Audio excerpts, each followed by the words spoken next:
This is a 2007 Honda Fit Sport. This is a 2010 Honda Fit Sport. Guess which one is ours? Let's go to the dog park in my Honda Fit, and it's filled with so much water that I'm drowning in it. You allowed us to buy this car. Thank you. If it weren't for you guys, I don't know what we'd do. We have a car that in many ways is superior to our old Toyota Echo. And in some ways it's not. It's slower. Yes, a Toyota Echo is faster than a Honda Fit. Why? Toyota Echo is plain old lighter, and it's double overhead cam instead of single. The Honda Fit is supposed to make 117 horsepower, and it totally doesn't. It's supposed to make 106 pound-feet of torque, and it doesn't. This is the official car of that one kid who never lived down the experience of calling his teacher mom in the 5th grade. Here's how it went down. We needed a car, and you guys saved us. We set a goal of $5,000 and you gave us quite a bit more than that. We felt weird about spending more on a car, so we only spent what we asked for. This car cost us exactly $5,000, and I'll bet I could have got it for $4 because when I got it home, it leaked. Yeah, I called up the dealership and complained. The guy said, well, you can bring it back. I certainly will take it. I'm not driving all the way back to Jersey. It was the middle of February. It was snowing. Whatever. But it's a car, and it's us, and it goes, and it places, and this thing went all the way to Colorado and back. As a car, this is superior to a Toyota Echo. As something that has to do stuff. The Fit does more stuff. It hauls more stuff. Its seats move all over the place. And it has a banging stereo. And it has an aux jack. I finally have an aux jack. No more FM transmitters. And it's covered in silicone. Why? Oh man, I've been drinking like straight vermouth. I'm out of gin. The first generation Honda Fits have a big problem with leakage. You see, Honda at this time was going through a senioritis of sorts. I mean, they were the kings of hatchbacks with the DX series Civics. No one could touch them, and now they were just coasting on their own reputation and putting out crap. Honda Fits leak around the roof rails, you know, the rain gutters here, and they also leak around the back hatch, but they don't leak around where the rubber seal is. Where the body panels meet up, there's sealant, but the sealant they use was of poor quality, and the quality control overall at the time was not very thorough. In other words,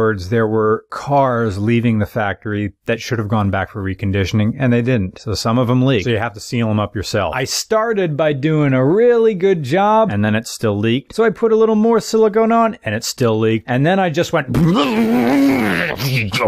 want to leak? And it doesn't leak anymore. And all resale value of this car is totally gone. But whatever, it's our car. Could we not drive something as beat up as this? The engine's fine, the outside's a piece of junk, whatever, it's our car. Is it fun to drive?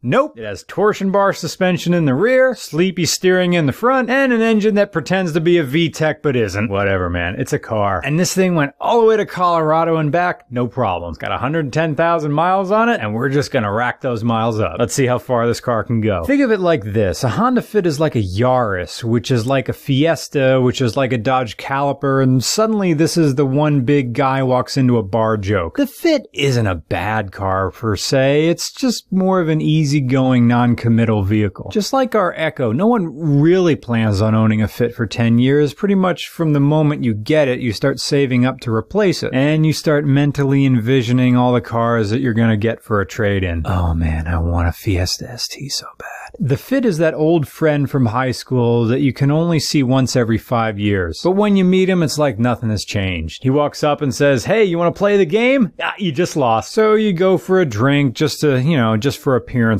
I mean, it's not like I'm going to hang out with this guy for the next decade. So you meet up at Troopers and chat about high school and all the girls left unbung and the ways in which you would have bunged them if you could go back with confidence and certainty of mind that you have now. And then you part ways at 11:30, calling it an early night because you've run out of things to talk about. You even tell him, give your wife my best. And then he invites you to come home so you could do it yourself. 7 hours later, your hangover is cut with the realization that you're now stuck with this guy for however long it takes for you to fake your own death. But this Fit accepts you for you. It accepts us for us. Because it's silently hoping that you'll accept her for her. The Fit can be your wife that stares at you lovingly as you sleep, or it can be a Yorkshire Terrier that stares daggers at you while you're trying to wank it. Am I talking about me or the dog? So, this is a second generation Fit. Ours is a first. This is a second. The second generation Fit is better. Buy this, buy this, buy this. Buy the second generation, it's so much better. They don't leak. Honda got their act together for the second generation Fit. The engine's completely the same, but the interior is so much more well thought out. They put cup holders right in front of the vent so you can blow air conditioning on it, or you can blow heat on it depending on what type of drink you have. I mean, that's genius. You get more cubby holes. The whole car feels tighter. They put more buffering in between things. They sealed the car up nicer. I'm co-opting a line from James May right here, but the Fit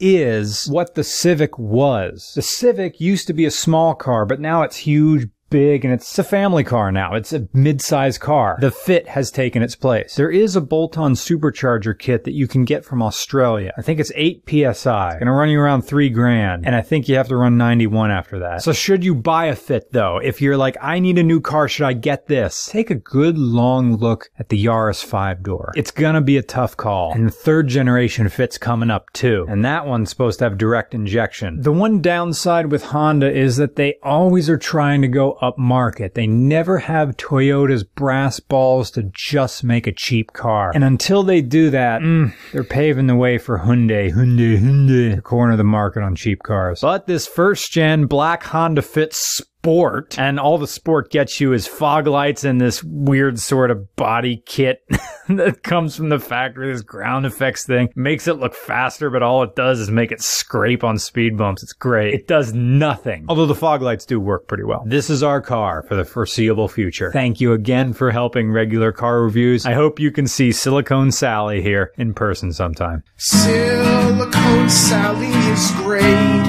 although it's too late to get resale on her. The Echo is dead, but just forget the Echo. Just forget the Echo. This Honda said.